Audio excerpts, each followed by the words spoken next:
So I'd like to thank all of you for coming from all over the United States, it turns out, for this.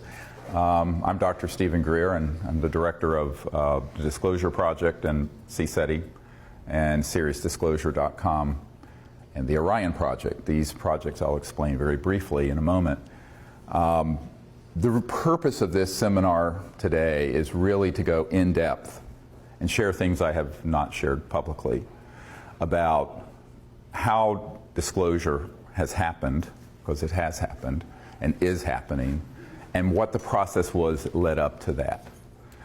But I first want to thank you guys for coming here and having the interest, because it's the public that has actually made disclosure happen from the beginning. Although it was requested by some folks at the CIA, which we'll get into, it's the public that's really enabled it, including all the now 550 top secret military and corporate witnesses that have come forward. Now, I want to state that at this point, the numbers are continuing to grow. And most of those witnesses are people who've been in the intelligence community or Department of Defense, some branch of the armed forces, or corporations that deal with so-called unacknowledged special access projects, super secret projects that deal with UFOs. And only about a fifth of them have consented to be filmed and have their persons identified to the public. The reason for that is fear and concern for their own privacy and concerns over some issues that I don't think we need to worry about at this point around the legalities. And we'll get into this over the course of the day. And the main purpose of the Disclosure Project was really to educate the public that we're not alone in the universe, and that this has been known by highly classified projects for 70 years, and that those projects have, unfortunately, become illegal and unconstitutional operations that operate transnationally. Note that I said transnationally, not internationally. The secrecy that surrounds this issue is so extraordinary that most presidents are not briefed on it, and if they're briefed in a way that is perfunctory and very, very limited and designed to control their actions. For example, Ronald Reagan was provided some information, but only insofar as it was false, so that he would support SDI, the Star Wars missile defense program, so that he could justify the spending. But for the most part, presidents since Eisenhower have not had appropriate access control. Now, what I mean access control? This means not only access to the program, but control over them. And people need to make at the very beginning, a very clear understanding between knowing and being able to do anything about it. So every single president has been interested in this. Famously, Jimmy Carter, as he was the president-elect, was asked the outgoing CIA director, George Bush Sr., to brief him on this issue because he had had a sighting. Some of you may know this while he was governor of Georgia. I have that report.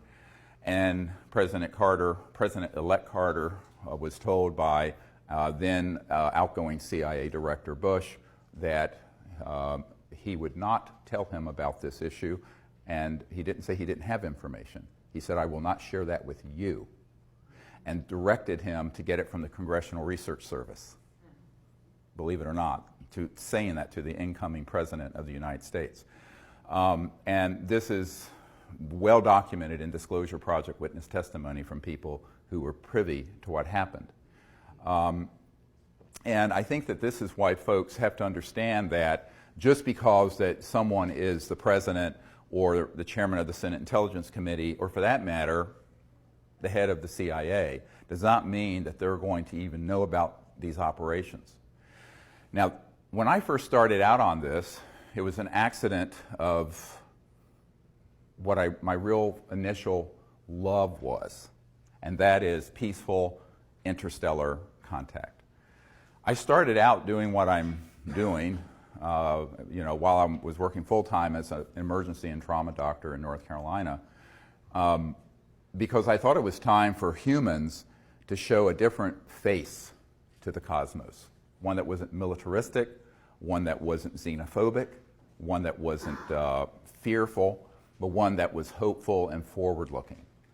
And so I founded the Center for the Study of Extraterrestrial Intelligence 25 years ago, CSETI, C-S-E-T-I, to do exactly that. And so we set upon this project, sort of just grassroots, and right away, but within a year or two, we had contact.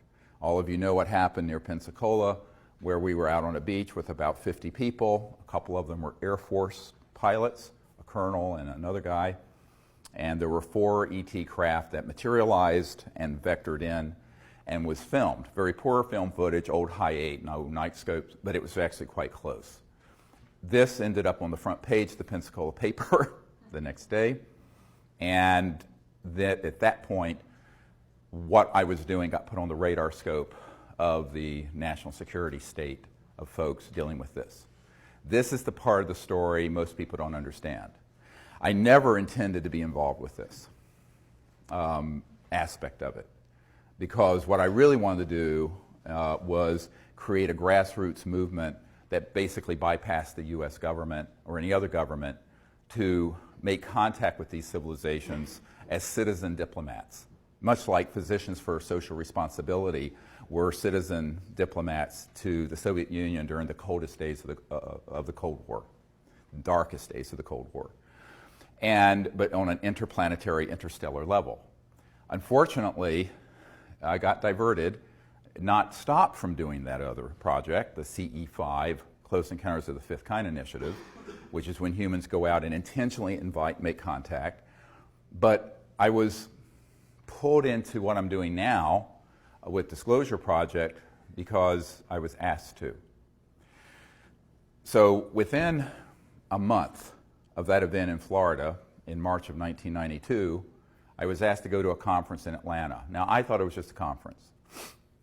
I got there, and it was half of MAGIC, this covert group that deals with UFOs there. The former head of Army Intelligence was there. There were NSA people there. There were DIA people there, et cetera, and so on. And they proceeded to sort of ask me, what the hell do you think you're doing? I said, well, I'm doing what you can read. It's all public. I don't have any secrets about it. We're a team to make contact with these civilizations outside of governmental channels because the government is broken. And I was informed it was none of my business and not to do it. And I said, try stopping me. So we kind of had a mano, was not pretty, till 3 in the morning in a hotel room. And, and I said, this is what I'm going to do. So there were people opposed to what the CE5 contact program was from the very, very earliest days. Most people don't realize that. On the other hand, there's a senior official at the CIA who flew down on a jet to my town in North Carolina, Asheville, North Carolina, to say, do it, and don't give up. Someone's got to do this because it's completely out of control, and moreover, someone's going to have to spearhead not only making contact, but informing the public, because the system is so completely dysfunctional.